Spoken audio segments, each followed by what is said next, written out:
धर्मेंद्र, देख, ये घर बेच और मुझे मेरा हिस्सा दे, क्योंकि इस मकान में ना मेरा भी हिस्सा है। तो इस चीज में कोई आसान वाली बात नहीं है, मुझे मेरा हिस्सा चाहिए। साक्षी, ये मकान मेरा है, तेरा कोई हिस्सा नहीं बनता। और वैसे भी अब तेरी शादी हो चुकी है। अगर तेरे को हिस्सा मांगना ही है ना, तो अपना हिस्सा अपने पति से मांग। शायद तू भूल रहा है धर्मेंद्र, इंडियन कोड के मुताबिक ना एक बेटी का भी उतना हक होता है प्रॉपर्टी पे जितना एक बेटे का होता है। इस घर पे ना सिर्फ तेरा हक नहीं है, साक्षी का भी है। तुझे शर्म नहीं आती रिक्की? अपनी बीवी को भड़का के उसके भाई से हिस्सा मंगवा रहा है। अरे कैसा मर्द है तू, एक मार दो के दूसरे के घर पे नजर डलवा रहा है। भाई, इसमें रिक्की की बात नहीं है, ये मेरा हिस्सा है और मुझे चाहिए। प्लीज उन्हें बेफालतू में बीच में मत ला और ऐसे इमोशन ब्लैकमेल करके भी मत दिखा। अरे चुप करो तुम सब, ये घर का मैटर है कि घर में ही सुलझा लेना चाहिए। अरे क्या जरूरत है इसको बाहर लेके जाने की? और एक कोर्ट कचहरी की बातें यहाँ मत करो। और एक कोर्ट कचहरी की धमकी ना देना शोभा नहीं देता रिक्की। घर का मैटर है ना, हम घर में सुलझा सकते हैं। और साक्षी बेटा, एक बात बताओ, जब तुम्हारी अच्छे धूमधाम से शादी करी थी, अरे 21 लाख रुपए कैश दिया था, अरे गाड़ी भी दी थी। अब तुम्हें और क्या चाहिए बेटा? तुम्हें इस घर में हिस्सा क्यों चाहिए? और बेटा तुम भूल गई, तुम्हें 20 तोले सोना भी दिया था, घर का सामान भी दिया था। क्या ये सब कम था?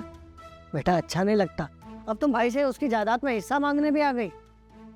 पापा, ये बात बहुत पुरानी हो चुकी है और मुझे मेरा हिस्सा चाहिए, वो तो मैं किसी भी कीमत पे लेकर रहूंगी। और अगर आप लोग मुझे मेरा हिस्सा नहीं देंगे ना, तो मेरी एक बात सुन लीजिए, मैं ऐसे चुप नहीं बैठूंगी, इस बात को ना मैं कोर्ट तक खींचूंगी। तू अपने फैसले पे एक बार सोच ले साक्षी। अगर तू कोर्ट गई ना, तो इस घर के रिश्तों का क्या होगा ये भी सोच ली तो बहुत अच्छे से। रिश्तों का संभालना ना आपकी जिम्मेदारी है धर्मेंद्र, हमें हमारा हक लेना आता है। चलो साक्षी, अभी कुछ कहना बेकार है यहाँ पे। रिक्की हो बेटा साक्षी, तुम दोनों समझने की कोशिश करो, इस बात को कोर्ट तक मत लेके जाओ। हम ये मैटर घर में ही सुलझा लेंगे ना, और मैं तुमसे वादा करता हूँ ये मैटर घर में बैठ के सुलझा लेंगे। ठीक है पापा, तो मैं और रिक्की यहाँ से जा रहे हैं, क्योंकि हम यहाँ पर रुकने नहीं वाले हैं। आपके पास बहुत कम टाइम है, तो आप आराम से सोच विचार कर लीजिए।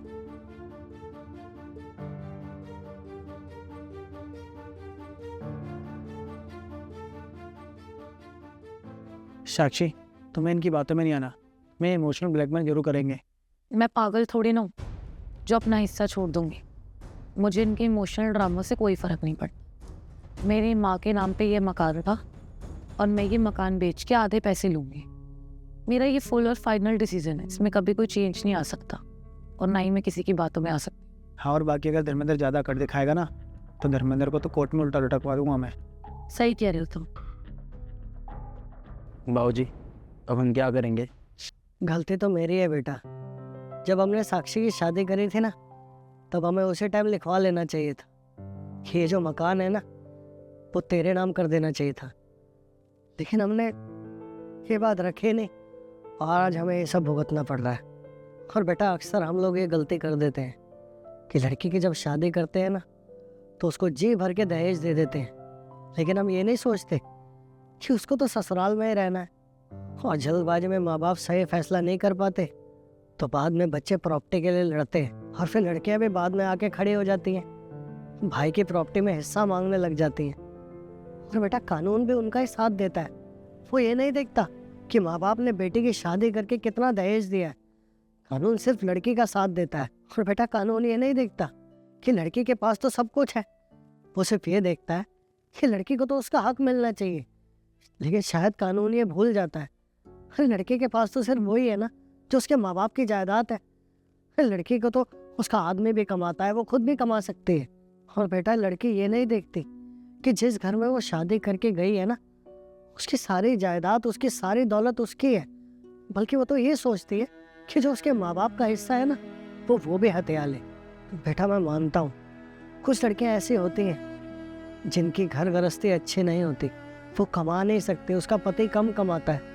और बेटा जब लड़की पूर्ण रूप से सक्षम है, उसके पास सब कुछ है, माँ बाप ने अच्छा दहेज दिया है, उसकी घर गृहस्थी अच्छी चल रही है, और फिर भी वो अगर अपने भाई से हिस्सा मांगने आ जाए ना, ये तो बहुत गलत है बेटा, मुझसे बहुत बड़ी गलती हो गई।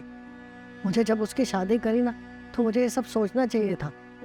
एक तो बेटा सबसे बड़ी गलती हमसे ये हो गई कि हमने तेरी माँ के नाम पे प्लॉट लिया और उसकी विल नहीं बनाई। अब यही बात है बाबूजी, गलती तो हो ही गई है, अब क्या करेंगे वैसे? अब बेटा करना क्या है, देखते हैं किसी वकील से बात करेंगे, नहीं तो साक्षी आएगी, उसको दोबारा समझाऊंगा कि बेटा जो तू कर रही है वो ठीक नहीं कर रही है। तेरे पास तो सब कुछ है ना, मैंने सब कुछ दिया है तुझे, तू अपने भाई की जायदाद में हिस्सा मांगने क्यों आ गई है? शायद आप ठीक कह रहे हैं।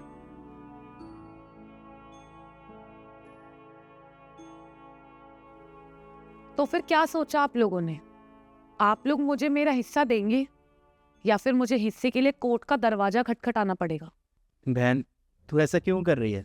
तुझे पता है ना मेरे पास इस मकान के अलावा और कुछ भी नहीं है, और अगर इस घर को बेच के मैं तुझे तेरे हिस्से के पैसे दे दूंगा तो मेरी पूरी जिंदगी कैसे चलेगी?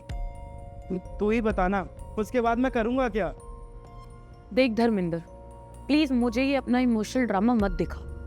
मैं तुझसे सिर्फ अपना हक मांग रही हूँ, ना ही ज्यादा मांग रही हूँ ना ही कम मांग रही हूँ। साक्षी तो बड़ी बहन है, कम से कम अपने छोटे भाई के बारे में तो सोच। अरे इसकी अभी शादी भी नहीं हुई है, अगर ये मकान चला गया तो इसकी शादी में कितनी दिक्कत आएगी। देखो पापा जी, इसकी शादी हो या ना हो हमें उससे मतलब नहीं है, हमें तो बस अपना हिस्सा चाहिए। एक काम करो ना, या तो आधे पैसे अभी के अभी दे दो या फिर ये मकान बेच दो। ठीक है, तुम जैसे पैसों के लालची इंसान को ना तुम्हारा कानूनी हिस्सा तो मिल जाएगा, लेकिन एक बात याद रखना, इस मकान के 2 हिस्से नहीं होंगे, इस मकान के 3 हिस्से होंगे। 3? लेकिन क्यों? हम तो सिर्फ 2 भाई बहन है ना, तो फिर तीसरा हिस्सेदार कहाँ से आ गया? तीसरा हिस्सा होगा मेरा। कानून मुझे भी हक देता है इस मकान का, जो मैंने तेरी माँ के नाम पे खरीदा था। लेकिन आप अपना हिस्सा क्यों लेना चाहते हैं पापा? अरे अगर मुझे पता होता ना कि तू शादी के बाद इतना कलेश करेगी इस मकान के लिए जो कि तेरी माँ के नाम है, तो तेरी शादी होते ना मैं वसीयत लिख देता कि तेरी शादी होने के बाद ये मकान सिर्फ और सिर्फ धर्मेंद्र का होगा। बस अब मैंने फैसला कर लिया है कि जो मेरे नाम का हिस्सा है ना वो मैं धर्मेंद्र के नाम कर दूंगा और तुझे तेरा हिस्सा मिल जाएगा। और हाँ, जब ये मकान मैं धर्मेंद्र के नाम कर दूंगा ना तो उसके बाद तेरा मेरा रिश्ता खत्म। अरे आज के बाद तू अपने पति के साथ हमारे दरवाजे पे कभी मत आइयो अपनी ये मनुष्य शक्ल लेके। पापा, जो भी आप ठीक समझे आप वही करिए।